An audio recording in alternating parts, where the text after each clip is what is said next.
welcome again to the Train the Trainer podcast with me, Erik Hein, and my guest today, Jeff Quayle. And today we are talking about a very novel topic called gun-sparring, and Jeff will elaborate on this. And for an intro, Jeff is the CEO of Setcan, the world's largest company for reality-based training products. And he is a co-author of a very great book called Reality-Based Training. And this is the book. You see from the papers in it that I've learned a lot about it. It's a great book, and I've learned a lot about it. And Jeff was also kind enough to write a chapter in my own book, Frontline Training. And well, it's a pleasure to have a conversation. For my Dutch followers, the following. Vandaag een gesprek met Jeff Quayle. En Jeff is de co-auteur van het boek Reality-Based Training. En vandaag gaan we praten over het onderwerp gun-sparring. En ik ben heel benieuwd. Voor mij is het ook een nieuw concept. En ja, ik hoop dat we er allemaal wat aan hebben. So Jeff, thank you so much for your time. And it's a pleasure to meet you. Yeah, thank you. Pleasure to meet you too, Eric. And well, we have a lot to talk. And you would like to introduce a topic called gun-sparring. Is that correct? Yeah, that's sort of what we're calling our program, and it's we're developed an ecological dynamics approach using constraint-led approach to training police officers for firearms engagement. Okay, and can you explain a little bit about what that approach is? I mean, a lot of instructors know already about it, but also a lot of instructors not. Or is it in the conversation you will elaborate more on this? But let's give a little background. What is it? Constraint led. So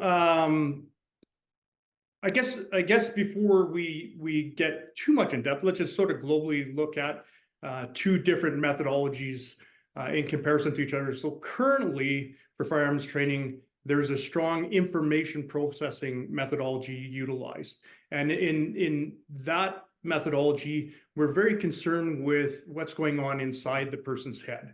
How are they moving skills from short-term memory to long-term memory to become unconscious competent? And with that approach, instructors typically are the ones that identify what they believe is the proper technique to be used in the situation. And then they teach that technique to the students in hopes that they can apply that when required in a real world encounter. The ecological dynamics approach is radically different from that. We're not really concerned about what's going on inside somebody's head. We are more concerned with how is that individual reacting or responding to their environment. In that case, our training isn't as focused on what is the right technique based on what an expert or instructors believe is. We look at what is the solution that the student finds, what type of movement solution for the problem that they encounter within the environment. And ultimately, we allow them to explore in a representative environment, so a high fidelity environment that would replicate the real world. And then we utilize that constraints-led approach to sort of put in constraints to drive the learner to discover movement solutions for different problems. Well, great. And I think when you discuss the content of your program, we will come back to these issues again because there are a lot of things to say about it. But I think it's the best thing right now that you just have a start with what you have developed and why. Also, maybe you developed a program and why was it needed? Yeah. So you've read the book, and I mean, Terry Woolard deserves all the credit for the book. I was just assisting him as a co-author, so all credit to Terry for sure. But that book is very information processing driven. One of the struggles that we have when we look at reality-based training, scenario-based training, is that we are not able in that approach to train physical skills. Physical skills require repetition. They require repeated exposure and what's referred to in ecological dynamics language as perception action coupling. We just can't do that with scenario-based training because we expose them maybe to one scenario, we observe their shooting, and we're not happy with the results. Well, we can't just say, okay, we're going to run you through a second scenario and correct that. As you know, it's going to take quite a substantial investment. So the way we used to address that, and the way we suggested in the book to address that, is that when we recognize those type of issues, we as instructors would diagnose what we believe is the cause of their problem, and then we prescribe a training routine for them, and typically involve maybe going back to the range to shoot. The thing that we always struggled with was that, as you know, depending on what stats you want to follow, roughly 50% of officers' shots are miss in a real-world encounter. So the range isn't actually doing that great of a job of preparing officers. I was actually motivated by Seller's research, and what was his partner's name there that did the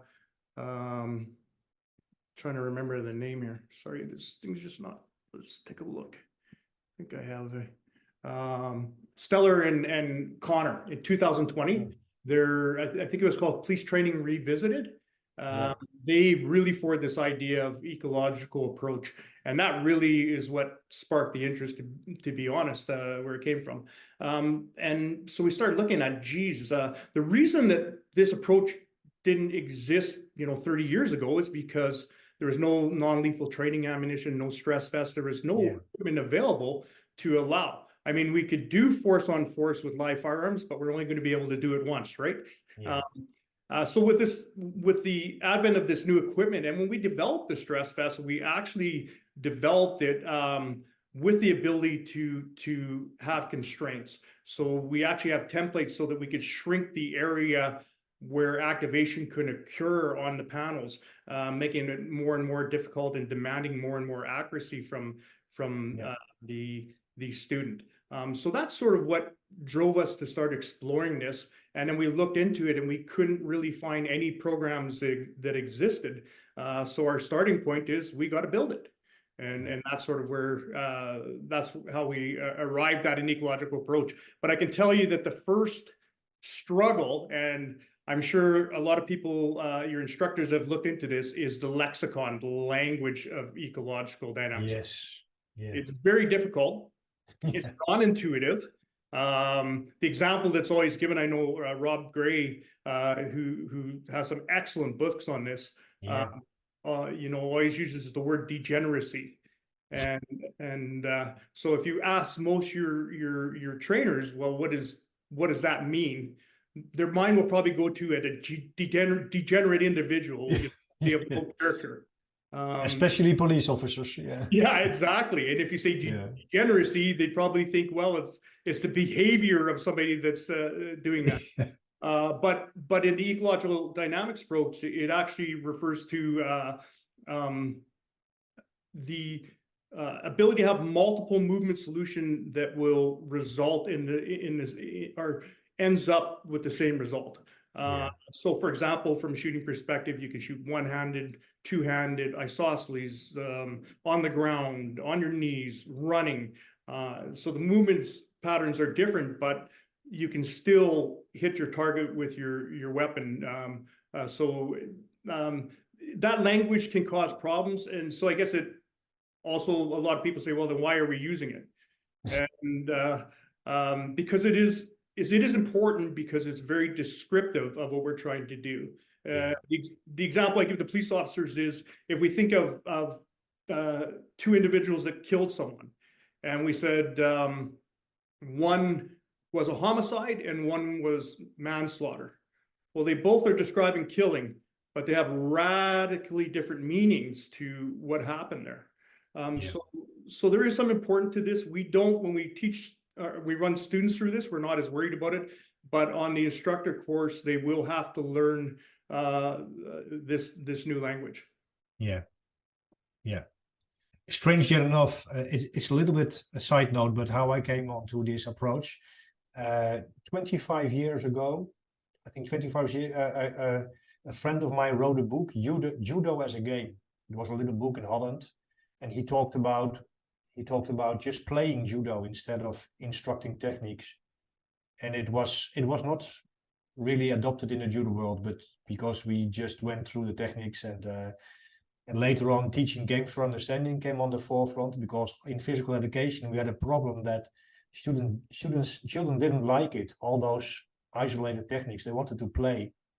And then in martial arts I had the same experience, that I could do a lot of basic techniques in the air or on the heavy bag, but then when the sparring was, I had no clue at all. And during my time as a firearms instructor with the police, I did a lot of simulation training, and because I found that it was far more dynamic, realistic, and they could move and shoot and cover, and well, that's where my sparkle started. Yeah, and you know what, and that's why we call it gun sparring. Exactly your description. Yeah. Is that we use that analogy that I would describe the current approach on the range. And please, for anybody listening, I'm not anti-range at all. I believe there's value on the range, and that students need to handle a live weapon and get that experience. And even from a safety aspect, they need to have control of those weapons. But ultimately, I described range almost, I know you have an incredible karate background, as punching a Makiwara board. Yeah, true. Yeah. Right? So you're sitting on the range, you've got a target in front of you. For safety reasons, for the most part, when we got multiple officers, we're limited to how we're going to deal with it. And we're basically punching that Makiwara board, trying to repeat that same technique over and over again. Whereas you'll see with our approach, I'll show you a video in a second of an example to get us going. But we refer to it as a living range. So now we actually have true perception action coupling, because it's great. We're not looking. You never walk down the street as a police officer and have a paper target turn at you, and that's what you got to deal with, right? So we utilize the stress vest system primarily, because the way we've designed it for this type of training is the student will get feedback both when they hit the role player, and they will receive a tone on their ear so that they know that they've hit the role player. And if the role player hits them, depending if we're adding a stress element, they'll get a shock, or if we're just using haptic feedback, a vibration. So I'll show you a video here, and then we can discuss, and you can ask questions or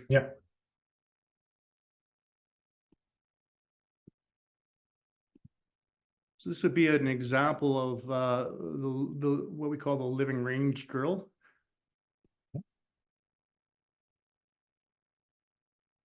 Let me know if you can see that, Eric. Yes, I see. Yeah. Okay, so I'll just sort of describe the drill here, and then we can sort of talk about the different constraints, etc. So this is our role player here. This is Kelly Keith, and he's going to be presenting at Alita, the gun sparring system. I'm hopefully going to be flying down just to assist him with the theory part of it. But you can see Kelly's he's wearing a stress vest system, which in future evolutions, while we're training people, we can actually put that underneath clothing, and it'll will pass through. But there's a benefit for introduction to teaching the student to shoot the areas they want. So if you look at the vest here, it's only going to be activated if they're hitting in that center mass area or on the side panels.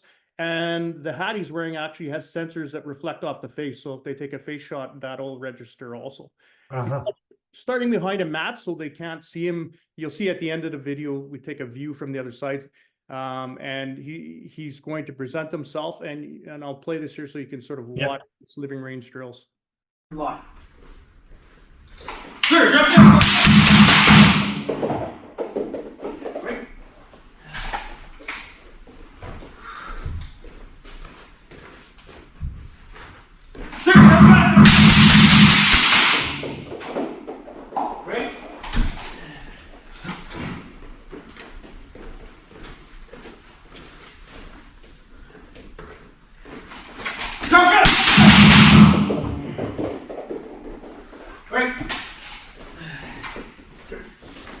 And we are live.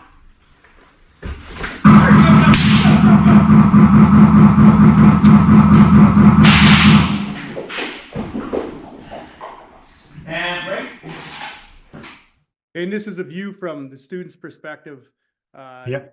They're just looking at it, they won't see anything till the role player comes into view.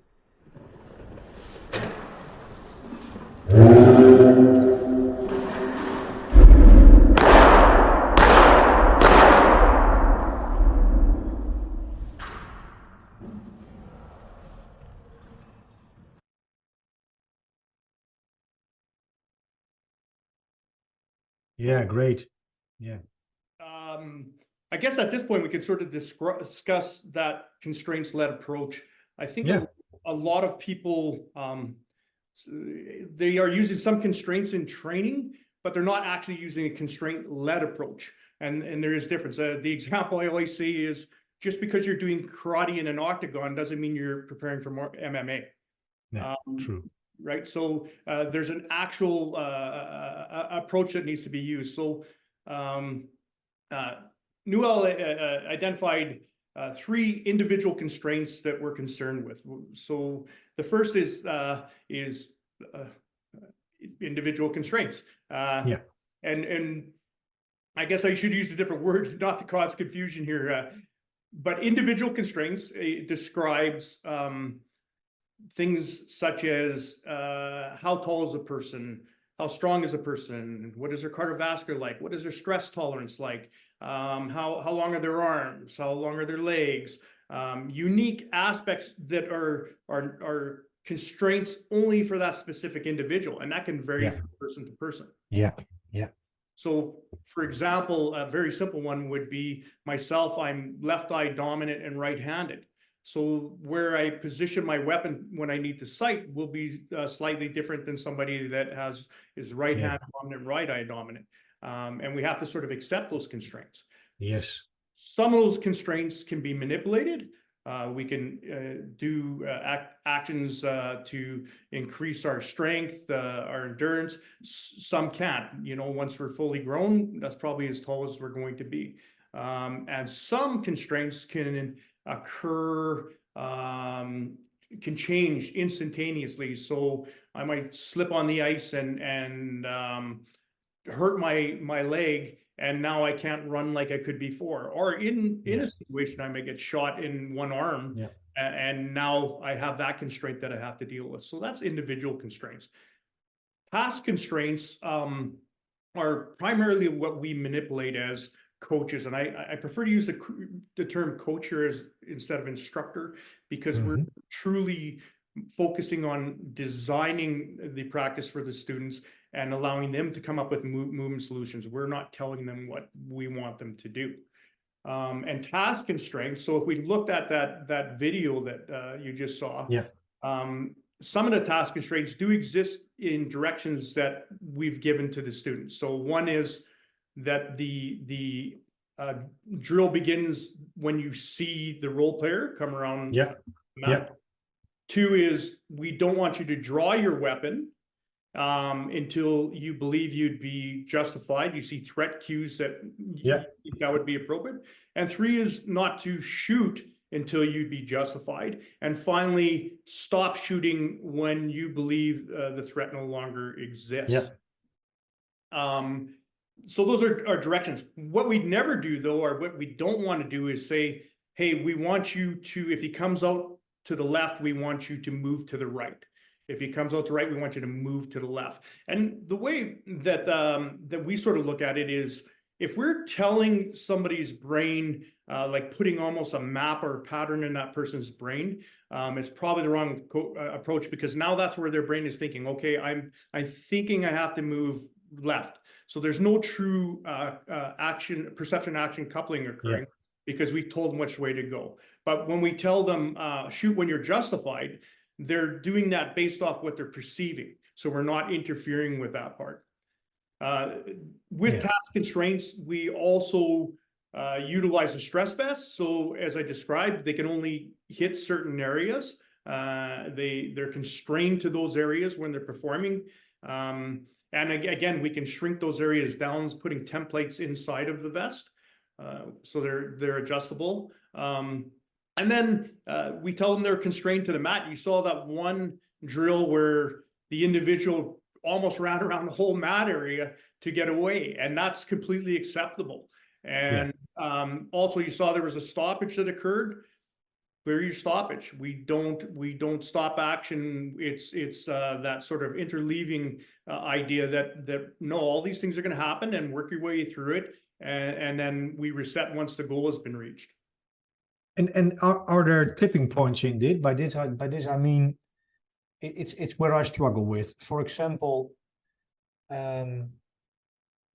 if they make a move of which you as an expert think this can be done better. Not to say it's bad, but this can be done better. For example, in boxing, it's better to have a little bit to have your legs not how do you say it? That close to each other, and not to walk like this. Some fundamentals. What is the? I heard Rob Gray talking about like a continuum. About some people say you can do whatever you want, and some people say there are some. Also a very difficult word. There are some. What is it called? Basic fundamentals which should be respected. Yeah, I don't think we want to be so radical that we say no, like that we don't provide any direction at all. But ultimately, I think if you've designed your program properly, their feedback of failure should tell them that what they're doing is not being successful. And at some point, if they can't find that solution themselves, especially with the reality of time constraints, you might set up the scenario to drive them in a manner that will help them to discover it. That would be the ultimate approach. But at some point, you might have some basic suggestions of things they can try. You just wouldn't want it to be specific. So here, actually, let's throw this video up, because this probably be a good example.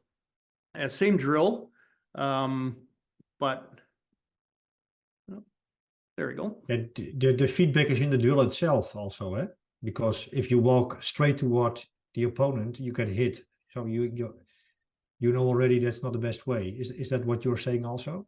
Yeah. So when we maybe before we show this video, we'll describe how we identified the skill, because that's our starting point. So typically with the information processing approach, we identify very specific individual skills that we say, okay, we need to learn to sight the weapon, and then it's used when we're at a distance. We need to learn to shoot one-handed while we're pushing back when somebody's on top of us. And when we have isolate these sort of, here's a skill for if-then type of idea.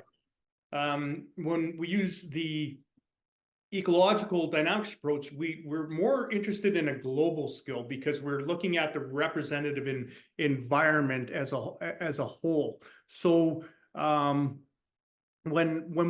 we look at the skill of a deadly force encounter, and we're concentrating primarily on handgun close quarter, but it could be knives, it could be other weapons. What we identified as the overarching skill is the ability to prevent the attacker from using their weapon effectively. Now, a lot of people right away will say, well, it is the overall skill is stopping the threat. But that's actually the goal. It's not the skill, right? So if we prevent the attacker from using a weapon effectively, we've stopped the threat, which we've reached our goal. Now, under that, there's sort of two primary components to that overarching skill. One is, how do we prevent the attacker from using a weapon effectively? Well, one is through avoidance. So through movement, to cover, to concealment, to distance, we can prevent the attacker from using their weapon effectively. The second component is through incapacitation. So now we get our weapon out and we use it in a manner that physically incapacitates that individual, so they can no longer use that weapon. So that's how we globally look at the skill. We don't start breaking it down to its individual components. And the living range drill that you just saw, we let them sort of choose what is the best solution based on what they're perceiving at the time.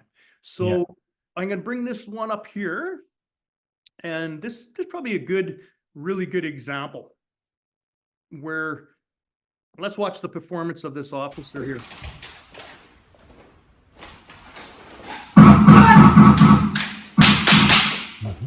Okay, so he did everything properly. He followed the task constraints. He didn't draw until he saw a threat, and then didn't shoot until he thought he was justified. It occurred very, very quickly. But when we look at that, some instructors might feel maybe his movement wasn't fast enough. Maybe he should have responded in a different way, etc. But this was his movement solution. When we get a closer analysis on, well, how effective was this movement? So there's two ways. He's getting immediate feedback. So when he hits the role player, he's getting a tone so that he knows, oh, I'm actually on target. I'm meeting the incapacitation component. And when he's not getting vibrated or shocked, I can't remember what setting it was on for this officer. He's recognizing that I'm not being hit, so my actions are showing benefit. And the role player gun that we're using in this case has two lasers on it. It has the IR laser that hits the vest, and then right underneath it has a red laser so that we can actually see where those rounds are going when he squeezes the trigger. So see here in slow motion, and the laser strikes are going to be highlighted, and you'll see how this subtle movement of this officer actually is forcing the subject to try to catch up, and the rounds are missing. So you're going to see here, he's presenting the weapon. The officer's already starting to move. And if we watch to the right of the officer, you're going to see the first shot right there. Second shot, missing. Keep watching right, third shot. It's streaking there because the laser moving. Fourth shot, missing. And as he comes around, if we look back over in this area here, you're going to see again that those rounds are still missing the officer. So there you're seeing another streak occurring here. And then finally the officer's getting hits on the role player. The role player is feeling activation on his vest, and now is displaying movement where they would no longer be justified in shooting. So what I learned about this video also is that the first time when I saw it, it looked very slow. But actually it was fast enough not to get hit. Exactly. And this is why using these feedback equipment is so important, because we might observe that and say we're not happy with that performance, and yet the performance was excellent. Because we have preconceived notions, right? So we got to be very careful when we look at things and say we're not happy with it. The student themselves should be getting feedback and saying, oh, every time I do this, every time I do A, I get hit a lot. And every time I do B, I don't. All right, I think I'm going to now move towards B. Do you see a lot of variability between subjects? I mean, this sounds a logical solution to get off target and to move and to shoot, but is the solution mostly the same, or are there? Well, that's interesting, and that brings us to an area again under this methodology of attractors. That there are certain movements in relation to firearms that we're attracted to. So let's bring up another video, and I think it'll this is what you're getting after here. So I'm just going to bring this up.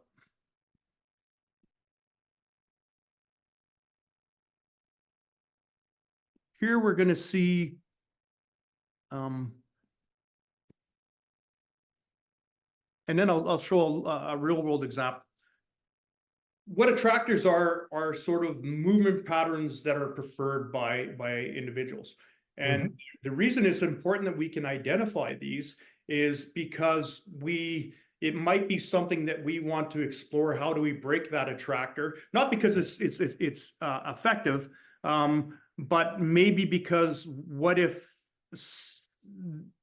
through some constraint, like I say, an injury, for example, they would not be able to move to that attractor. So we got to force them to try something different. So if we watch this video, you're going to see one of the primary attractors, and most instructors would be aware of this or be able to predict this, is when an individual that is right-handed moves towards the right and are moving and shooting, they will typically stabilize their weapon with two hands. And when they're moving towards the left, they will typically use only one hand. Okay, so these are sort of attractors that we see. So if we watch a couple of individuals run through them here, see that. So he's right-handed, he moves to the right, we see him select the weapon with two hands. Yeah.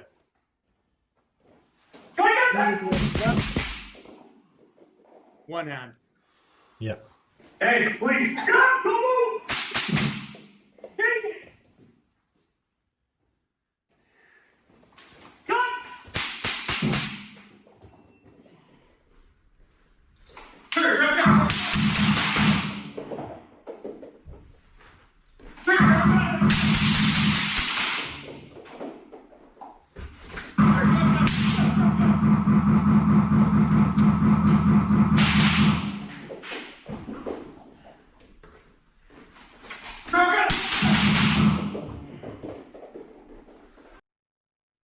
Okay, so we can see this attractor. Most instructors in training have seen this occur, and we said, okay, we can predict to some level that that's what's going to happen. If someone moves to the left, this is how they're going to stabilize a weapon. And then that actually brings up a sort of a primary invariant that we identified in a firearms encounter. The invariant in these encounters, because so many things can happen, but the one invariant is that when the barrel is aligned to the intended target, when the trigger is pulled in a close quarter encounter, it's going to hit the intended target. So we're very concerned about this invariant, because it works again both ways. If we want to avoid being hit, we have to ensure that we're constantly moving in a way that does not allow that barrel to be aligned with us when they're pulling the trigger, as we saw in the previous one. And we reverse that, is that if we want to hit the intended target to incapacitate, we have to ensure that barrel is aligned when the trigger is pulled. Now, a lot of trainers will say, no, well, that's sighting, and it's not sighting. So using your sights is just providing confirmation that your barrel is aligned to the intended target. And ultimately, at close quarters, we may not need our sights, as you're aware. We may use them only when we're at distance, when we're with cover, depending on our ability to sort of have a stable platform. But these attractors that you asked about, yes, there is some predictable, and I'll show you a real life example of an attractive. And Jeff, can you just explain for some coaches, police trainers, the difference between attractors and invariants? What are these? What can we? I apologize. So what an invariant is that we just talked about is there's no variation in it. So when that event occurs, when that barrel is aligned to the intended target, when the trigger is pulled, we know with almost certainty that unless there's a mechanical problem, and we're not talking about long distances like several hundred yards where you're leading, having to lead, but at close quarters, if that's aligned, it's almost always going to ensure that the barrel is striking the target. So this is a critical success factor. Yeah, and what it's basically saying is there's There's no variation when that occurs. Between subjects, yeah. This is the end result. Whereas everything else about that situation is so dynamic, we truly can't predict what's going to happen. Yeah. But we can predict that if that barrel's if a 5-year-old is holding that barrel and pointed at me, that bullet's going to strike me, regardless of the skill level. And how does this inform our training on? How does this inform on training? Now we know that this is one of the. This is an invariant. We have to be successful at that. Does it inform our training? It does, from the perspective that I mentioned earlier, that we understand that in order to avoid being hit, that we have to ensure that we move in a manner that does not allow that barrel to be in line with our body when the trigger is being pulled. So if we can get that person, as you saw in the video, being slightly behind, trying to get that alignment, but our movement is preventing that, we can prevent that from happening. The second part is understanding that we don't say, again, that you must be looking at your sights, for example, when you're in very close proximity. We're more concerned with the barrel alignment when the trigger's pulled, and how the individual accomplishes that is going to be up to them. And I don't know if I have time to talk about stability and metastable regions, where we can have in the training environment specific places that will give us an opportunity to either use your sights, not use your sights, explore different movement solutions. If we have time, we can get into that. And attractors are just sort of trying to think in layman's term, preferred movement solutions that seem to manifest. In other words, we're attracted to doing things this way. So in the video we saw, we seem to be attracted, probably because of restrictions on how we have to move our body to stabilize that barrel with two hands if we're right-handed and we're moving to the right, and stabilize that barrel with one hand when we're right-handed and moving to the left. Yeah. And the video I'll show now is another attractor, and this is I would identify as a potential problematic attractor that, if trainers aren't aware of, can create a situation where if somebody needs to align that barrel, it's going to be very difficult. So in this video, we're going to take a look at an officer that was stabbed by somebody. Most will be familiar with the video, but I'm more concerned with showing the attractor that is occurring.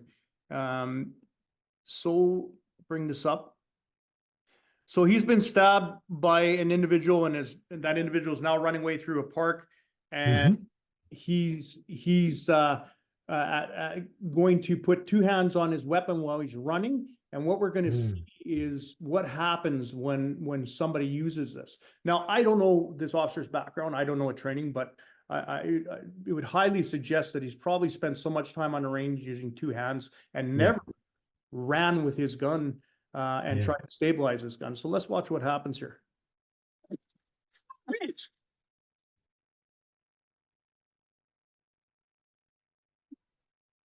I got him a good point. Okay, so now in slow motion, watch what happens as we run. So the attractor is this oscillation back and forth if we hold it with two hands. Okay, and you can see that it's oscillating back and forth. It's very, very hard to stabilize. But when he goes, what's happening is actually jumps on the radio, which he lets go of one hand to use his radio. And now watch the stability that's happened when he's holding with one hand. Yeah. And then eventually he'll move back to two hands again. But, you know, again, I don't know this officer training background, but it's highly suggested he's probably trained in a manner that he naturally wants to put two hands on the gun. But we'd identify a tractor like this, that we know this oscillation pattern is going to come out when this happens.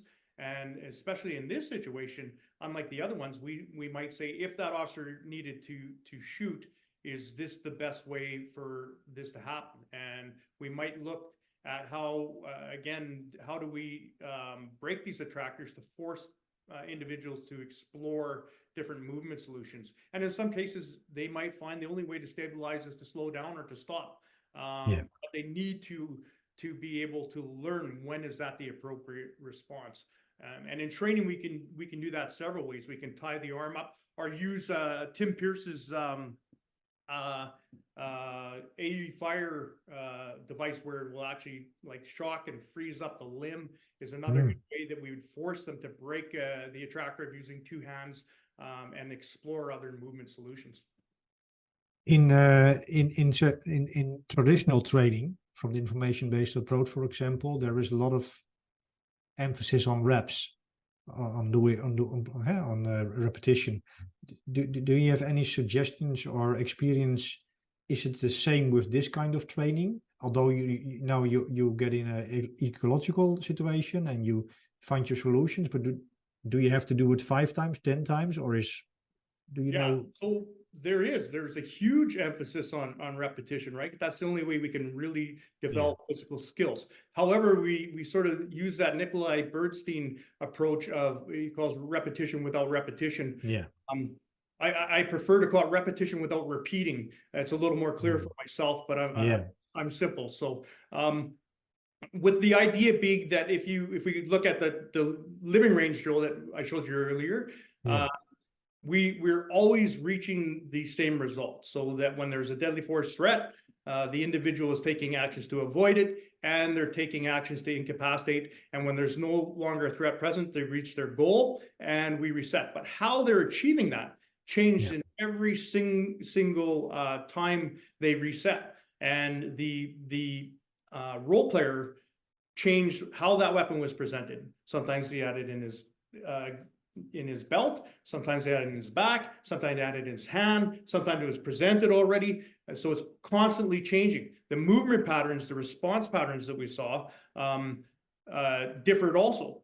However, they all led to the same goal. We're getting high amount of repetition, but we're not trying to repeat the exact same thing. We're not just, we're not saying, oh, we're going to draw, stabilize, find our sights, and shoot each time. We allow them to come up with a solution, and through the feedback of the equipment, tell them what do they need to adjust in order to be successful. Yeah. Is there some difference? Maybe this is not a good question, but is there a difference between this kind of training with the technology you use right now, with the laser and the stress vest, and for example with simulation? Of course, it's a lot cleaner, but do you get more feedback right now? Just wondering. Well, for what we're doing, our preference is, and obviously our company sells stress vests, so I don't want people to think I'm saying it just because we sell it, because we also sell non-lethal training ammunition. It's the preferred method for our company because it allows us instantaneous feedback for the student. They know when they're again, it's about that overarching skill of when am I avoiding being hit and when am I in the desired area? And by using the vest system, they get feedback when they're hitting the individual, they get feedback when they're being hit. And then when we want to add a stress element, we can do that with the vest also. Because I can remember that with simulation, we use the FX simulation, I guess. Sometimes it was not that easy because we were heavily clothed, because it was policy.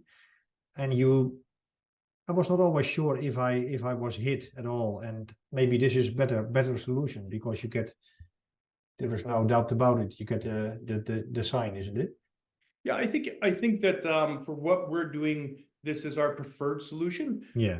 But I'm sure trainers could come up with some method to do it with non-lethal training ammunition. I just think they won't be able to do some of the things that we can do. Here's an example of what another example, sort of what we use systems. So this is completely different. This is not a living range. This is a threshold fighting drill. So I'm just going to open this up. Sorry, Eric. No problem.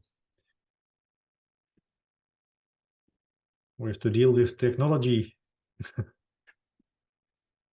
All right, so I'll just sort of explain what's happening here. Here's our role player, they're in one threshold. Here's our student, they're in another threshold. on the thresholds, we have these are beta prototypes, but they're functional and working. We call these stress vest portals. So when the officer shoots the role player in the vest, they still can get the feedback and know they're hitting them. The subject or the officer or student moves behind concealment right at the threshold, and they're either one of them starts shooting through the threshold. It'll actually allow that laser to activate another laser on the other side that has been aligned to this area, and will still activate that individual even though you can't see them.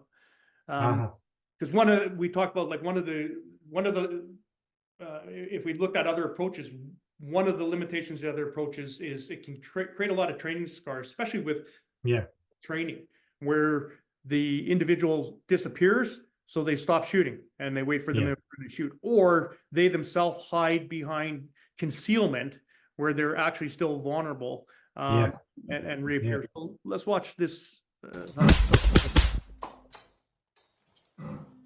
You can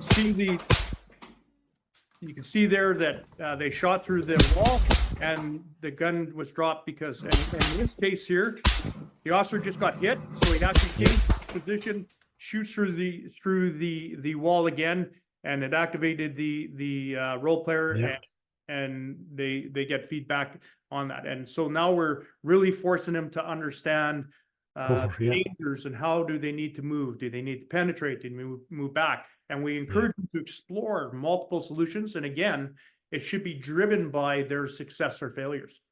Yeah, great. Now, this perception action coupling doesn't just mean visual stimulus too. So we do it with auditory stimulus, and let's give an example of that.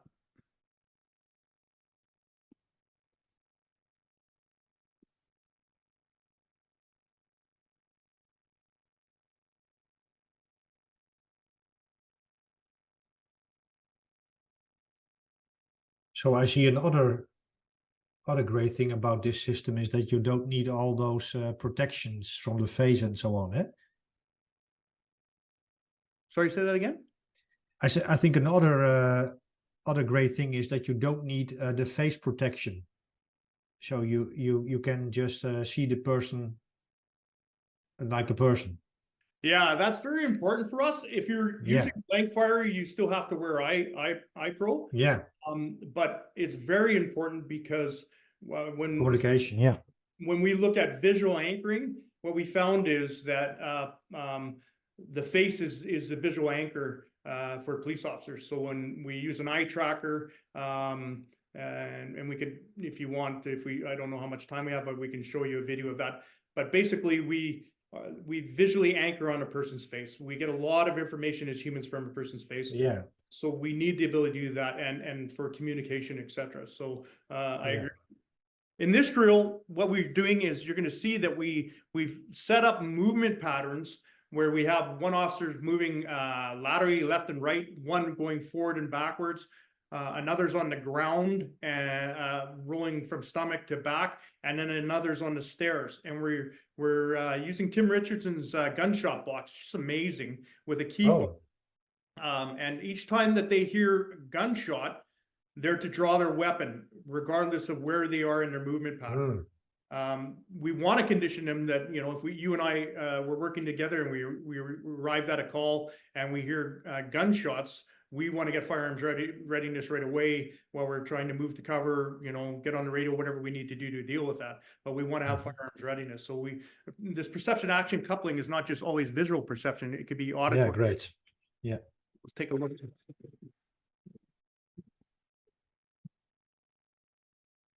I'm just gonna stop it here for a second because I know I'm just going to change the audio here so that they can.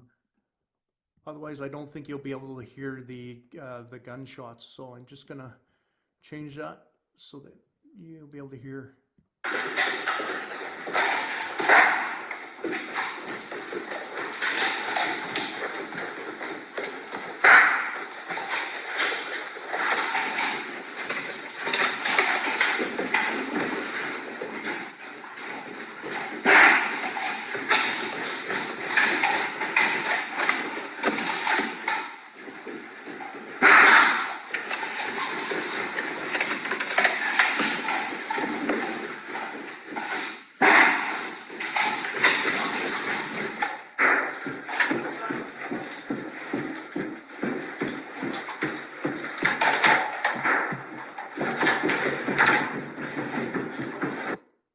so you can see we have them in different movement patterns. Yeah. And when they hear the gunshot, we simply want them drawing. And what that does is obviously, again, we're getting them better at drawing their weapon, but drawing it while they're moving in different directions, upstairs, on the ground, etc. And then with our program, ultimately, with each evolution, they come back and we self-assess, and the instructor also helps assess, and we identify where we're weakest. So for example, let's say I was very weak. I found I was very weak at drawing on the ground. Then in subsequent evolutions now, we move each person into their weak areas so that we only concentrate our time now to get the most bang for our buck in those weak areas.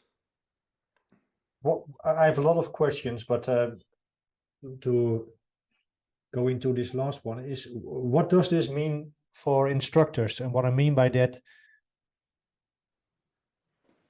what kind of coaching quality you have to, because if you tell me what I did, so I need to observe what's going on, then I have to question or some way to know what their weakest points are, maybe in a kind of discussion with them, and then I have to find new situations to help them to become better. What is the difference between the traditional firearms instructor and the person who, The major difference is, think of it that you're actually becoming, from a coaching perspective, more a designer of the practice. And if you design the practice properly, you can drive them towards finding specific movement solutions. If we, for example, we wanted somebody to move to the right, and as I mentioned earlier, I don't think it's good practice to tell somebody to move to the right, because now there's no perception action coupling. They're moving on this map that we put in their head. But we could put them against a wall on the left side of them and a wall behind them, and have the role player come out in a manner that we know there's a good probability it's going to force them to move to the right. So it's more about how do we design the practice versus coaching by trying to correct the skill, the individual skill. and this is a challenge for teacher education, so to speak, because if I'm working with trainers, to be improvising on the feet, so to speak, to do the kind of constraints you are talking, put them against the wall, do this, do that, designing. You have to be schooled in that. Not every trainer, maybe he's used to giving one example and everybody does it. You know Exactly. You know what I mean? It's that's also why we sort of say we separate the instructor program is a lot more in depth to have them understand the process and how do we manipulate the constraints like you talked about. We never did get to that last constraint of environmental constraint. And we can't always manipulate the environmental constraints, but a lot of times we can. So here's an example of us manipulating the environmental constraints in that living range drill. And with environmental constraints, I think the easiest way to understand them is that they're applied universally. What I mean by that is, don't get confused. A lot of people would get confused, like when we talked about we want to drive somebody to the right and we place the barrier on the left-hand side of them and a barrier behind them to force them to move to the right. Some people might think, well, that's in their environment, so that's an environmental constraint. It's actually a task constraint. What environmental constraints are they're sort of universal.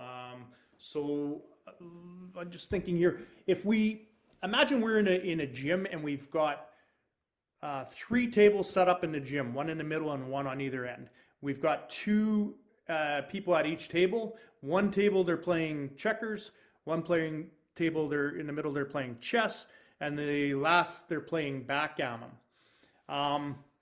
Now, we could put a wall up around the backgammon players to block maybe people that are watching so that they don't have the stress of somebody watching them perform. But it has no effect on the checkers and the chess players. They don't have a wall around them. So that's a task constraint. Yeah. But if we went over and turned out the lights in the gym, it would universally affect all three of those games. Now they'd all have to play that in the dark. Or if we turn the temperature down, it would universally affect all three of those games. They might, their hands might start experiencing vasoconstriction, so it's harder to move the pieces, but they'd all experience that universally. So that's the best way to think of what an environmental constraint is. So here's that living range drill where we're using an environmental constraint of no light. We do low light, but here's no light. Show me your hand! Show me your hand!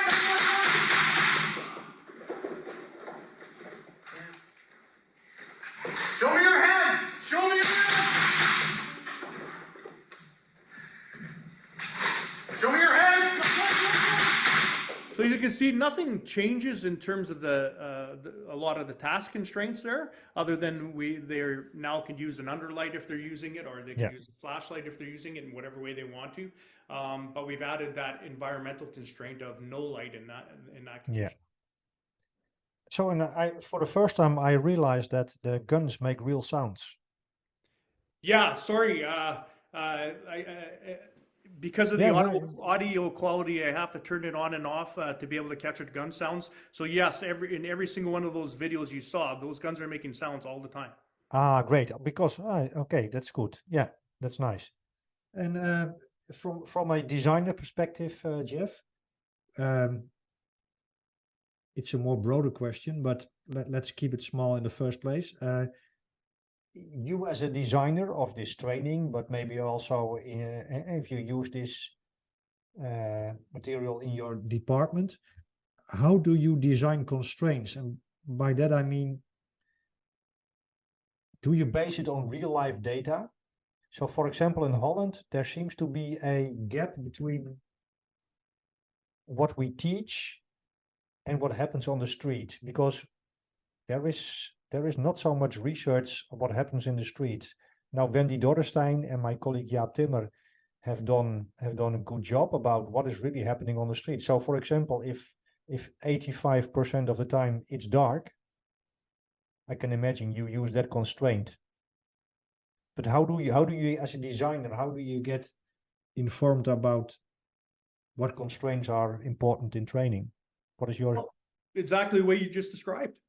Right? Is what is occurring in the real world, and then is it represented in our training? So how much fidelity is there? So if you found that a lot of these shooting events are occurring in no light or low light conditions, that should be represented in your evolutions, your training. Absolutely. Some of the evolutions here, like you saw the living range drills, you saw the auditory perceptual action coupling for drawing, you saw threshold fighting, but we also have evolutions that are heavily car oriented, because so many traffic stops can lead to these type of incidents, and they need to operate in that environment. And then we actually, with the vest system, we've actually designed a product so that we place a laser activator far behind the cars in training, so that we can put a constraint in the sense that if the individual moved out into the traffic, they're actually going to get their vest activated like a car potentially hit them. So as they're operating, they mentally know, if I move out into this area, especially if there's a shock, I'm going to experience pain penalties. So it forces them to find movement solutions that keep them out of that area. And it's very realistic, because we don't actually have a fence there. We can have a free roadway where they know if I go that direction, I could potentially end up with pain penalty. The other big one is during an arrest. So a weapon presented while somebody's trying to handcuff somebody or control them standing on the ground, and multiple officers too. So yeah, exactly how you described. It should be driven by what's occurring. And again, we want to generalize as best as possible. We don't want to find some one-off where three ninjas, scaled down the side of a building through a window and attacked an officer and say, okay, this is what we're gonna concentrate on. We have to be realistic and say, is this truly representative of what we think is going to happen in future? Maybe it is. I don't know. Maybe you live in a society where there's lots of ninjas, so it might be. But exactly how you described, I think, is exactly how they should approach the training. And it might be different for different geographical regions. There's some countries, there's some areas like Winnipeg, where I live, used to be a very knife-orientated, I should say orientated, but primarily most of the deadly force encounters going back even 20 years, 25 years ago involve about 60% knife encounters, where that's radically changed now, and there's more and more firearms encounters. Right. So we have to constantly reassessing and saying, where's the danger coming from, and what does it look like? And it might change. Obviously, gun laws will have an effect on what they might encounter, all access to different things. But I mean, you've described what your approach is perfect as far as we're concerned. Yeah, but it's difficult in practice because for us in the Netherlands, because there is not, for example, I work also in emergency medicine, and there they have a very close loop between, for example, resuscitation on the streets, what happens there, and statistics about who survives, who not, and if it and it comes back into the hospital, emergency medicine, and they revamp their resuscitation. But I'm not sure maybe police is too big even in Holland. To get a closed loop, between trainers and data and. Exactly, but I think we're getting there. I think we're getting closer and closer. Truthfully, I like to believe that this approach is going to revolutionize how we prepare officers for firearms encounters. Now, that being said, maybe it turns out there's zero interest in this approach by agencies. We can't predict, right, the interest level of it. But I have confidence that 10, 20 years from now, they'll look back at this program, what we're doing, and realize, yeah, this is probably the path forward if we really want to get above 50% accuracy in a real world encounter, and maybe increase the survivability of those encounters. Because and I'm not saying that there's not other potential solutions, but if we don't explore new methodologies and new ways, how are we going to find out what's successful and what's not? And ultimately, our hope is that researchers do say, okay, well, we want to take a look at this program, maybe compare it, and let the data speak for itself. Yeah, it seems to me, it has always seemed to me that it is not that difficult to do in your own department, because you can use your program, so to speak, with 50 officers and see the results and have a control group. Maybe I'm too light about it right now, but I mean, I used to make a lot of video recordings about what I did in instruction, and I could see the results. And you see the result. What is your intuition about what you see when officers go to this program? Well, I don't think we've only been sort of beta testing the program right now. But I think that we're constantly learning as we're doing it, how to make adjustments, and there's just so many directions that you can go, right? Again, and it's going to be depending on time constraints. It's going to depend on how much previous training a student may have had, and again, their individual limitations. So there's a lot of variables to look at, but our hope is, through constantly running through the program, we are going to be able to isolate what we believe are the best evolutions to put into a program. And ultimately, when we run the instructor course, because like I said, what program you may decide is best, what evolutions you decide is best for your people, because let's say for whatever reason in the Netherlands, a lot of people get attacked with tire irons, right? 60% of deadly force for whatever reason. Obviously, that needs to be reflected in your program. Yeah. So if somebody came and took the instructor course, we just show them how to design the training, and then they go and they tailor make it for the problems that they're seeing in their own environment. I have two questions. The first is, I will first get the question because otherwise I will get it. The first is, what is your vision of integrating this with live firearms training on the range? And the second question is, can you tell us more about the instructor course? So the first question is, now we have this kind of training. Do you have any suggestion about how to integrate this with range training? I mean, is this before range training, after range training?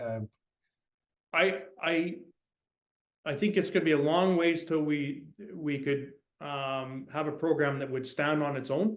I think that there will always be a range element, and there always needs to be a live fire element.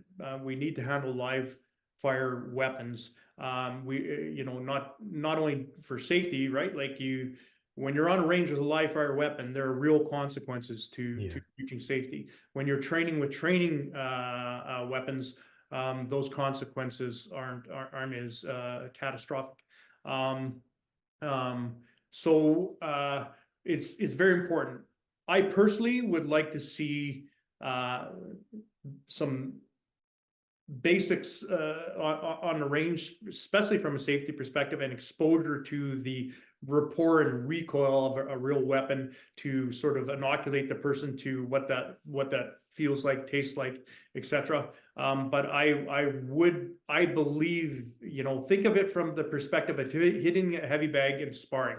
So the range hitting a heavy bag, there's some benefit there, but how much sparring are you doing, and what does that ratio look like? I think that if you looked at how a fighter might approach it, that's probably how we should approach it from a training perspective in terms of firearms encounters, where there's a balance of, hence gun sparring, where we're punching a bag on the range, and then we're coming and doing this gun sparring so that we get really good at how does this all come together in the real world. And does because I have found that when we do live training, like you do in gun sparring, then you discover some attractors and variants and things that work and don't work. For example, I was taught slicing the pie. I don't know if this is English term. Peeking around corners. But I was taught cognitively about it. We did it on the range and we moved, but it was not until I tried to experimentate myself with it, just like, okay, I will come into the room and try to shoot me, and then then I thought, okay, this is a good principle. So this is a long way to ask you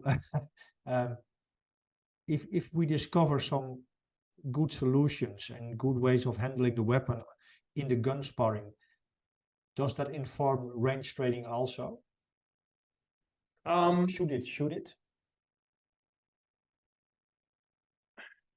The problem I have with that is that the range in its current iteration, if we're talking like a basic range, does not provide true perception action coupling.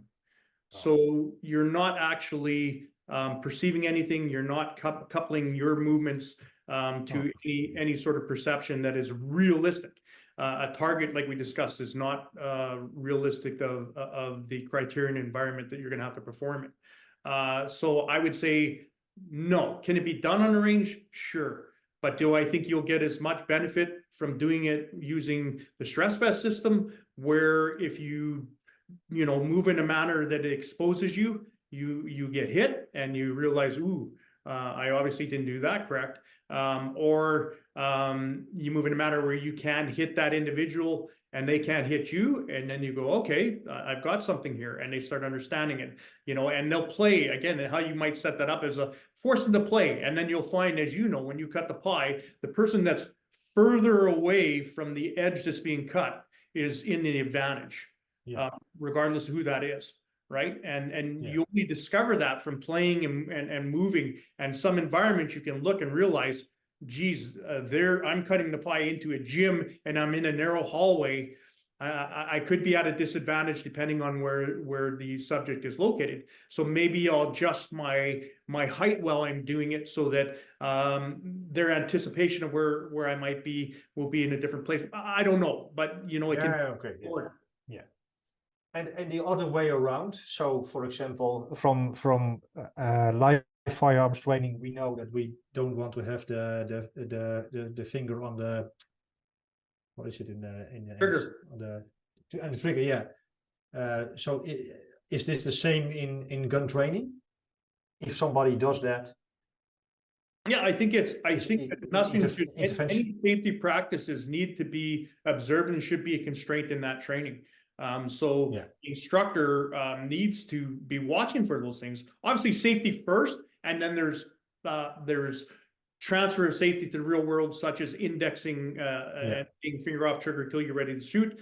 Yeah, the instructor is observing, and if they observe that, they can start you know, looking at ways that they can correct that. Here's another quick, easy way. Mike Farrell from Smart Firearms, just an awesome guy. He's one of his smart firearm trainers. Well, all of them have the ability that if somebody puts their finger in the trigger and they're not actively using it, it'll set it off an alarm. Again, providing feedback to the student that, hey, my finger's on the trigger and I'm not using it. And it provides feedback to the instructor that may be watching it. So yeah, there's lots of things out there that really smart people have developed that will assist in this type of issues. Do you need to be a very creative person to develop this kind of things? Are you a creative person? I think I know the answer. Well, to develop products, I think, yeah, obviously there needs to be some creativity, maybe some understanding of what you're trying to do. But I'll be honest with you, what you need is a really good team of individuals that have varied thoughts, you know, and varied expertise. And all the products that have been developed through SECAN is a result of a team effort. You know, individuals with different expertise coming together and coming up with solutions outside of the box, you know, thinking.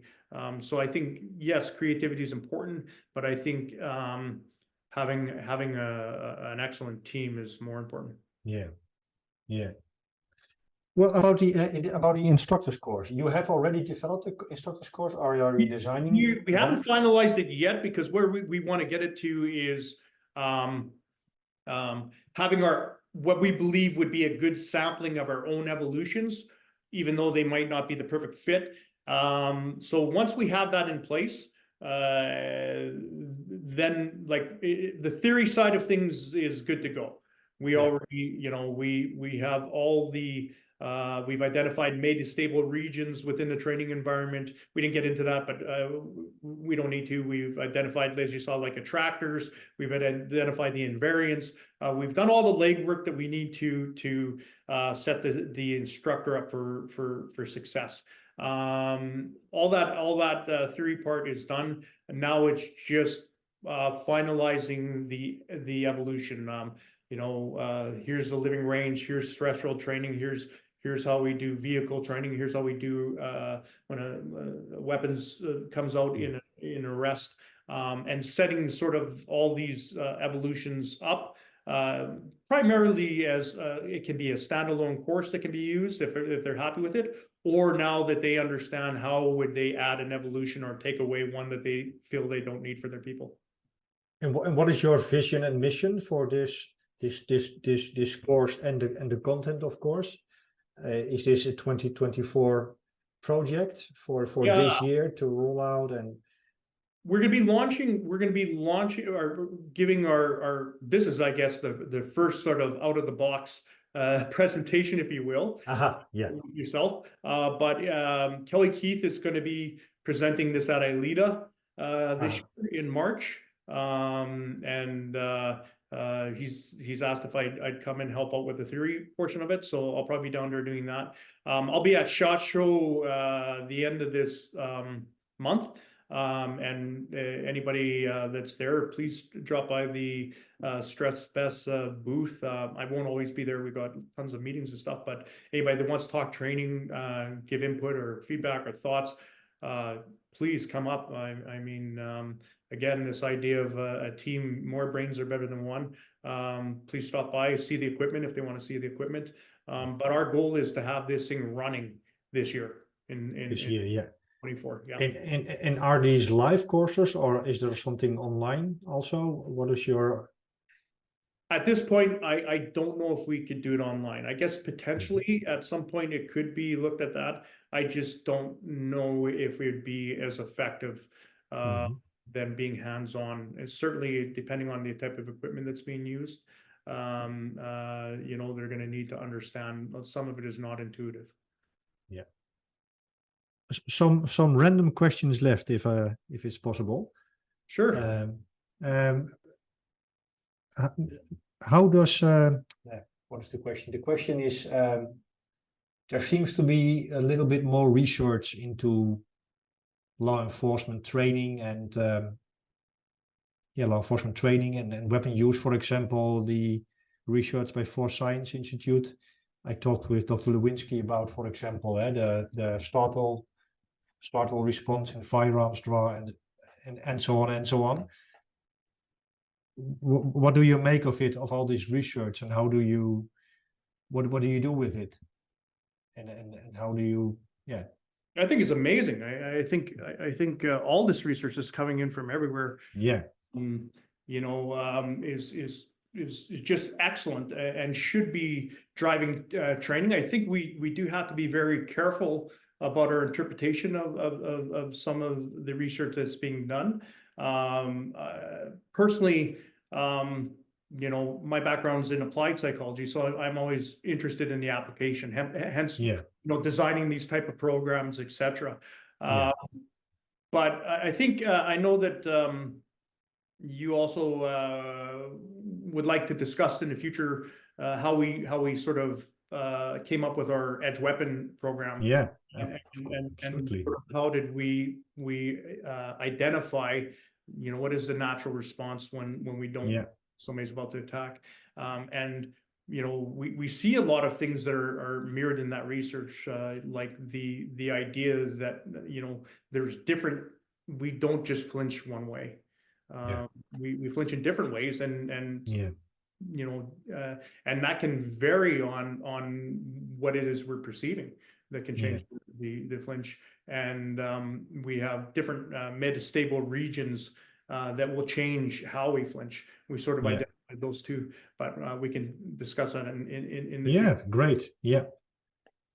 For me personally, I find it 5 or maybe 10 years ago, it was easy to follow the research, quantitatively spoken, but it's you have to do your best to catch up, and then to make a training program from it, of course, and that's what you're doing so well. Did I forget some important question about a gun-sparring program? It's very dynamic. It's ecological based. I think there's a lot more depth than what we're discussing here, but I mean, realistically, we could talk for 2 days. You know, like there's just so much depth to this approach. We're just scratching the surface, but I think it's a good place to start. Hopefully your viewers could easily sort of understand what it is that we're trying to do. Why is it different? Why is it different than, you know, reality-based training? Because when people say, well, that sort of looks like reality-based training, but there's again a major difference. Reality-based training, we can only test the skills, the physical skills in reality-based training. We can't change them unless you somehow have a department that allows you to run 6 months of scenarios every day, right? Yes, there is an element of learning through experiential learning, right? So that we can apply our experience from the training to something similar in the real world. that absolutely is happening, but with physical skills that doesn't happen. So this is not reality-based training model. This is very specific to an ecological dynamic approach. Yeah. Well, great, Jeff. Thank you so much for your time, and I'm very enthusiastic about it. It looks great, and I always try to, when I was a firearms instructor, I always try to make it more, I didn't know the terms right then, but more ecologically sound. But it seems to be a great solution with, yeah. Yeah, only time will tell. yeah. Like I say, we welcome, once we have the program up and running, any researchers, you know. We got a great group out of Carleton here in Canada that's doing a lot of research, and all around the world there's more and more groups that are coming out. There's just incredible. So yeah, we welcome anything, and again, ultimately we care about results. So Yeah. if it's showing that this is not effective, then we've got to pivot and do something else. But we certainly aren't afraid to fail. We'll give it a try, and Yeah, great. in the right direction. Well, thank you so much, and I would love to discuss the knife fighting. Is it called knife fighting? Knife, yeah, It's knife. spontaneous edge weapon defense, because we very Yeah, yeah, specific to Yeah. spontaneous attacks. yeah. Okay, great. Well, let's do it another time for the knife section, and thank you so much, and see you again. Thank you so much, Eric. Yeah. Bye.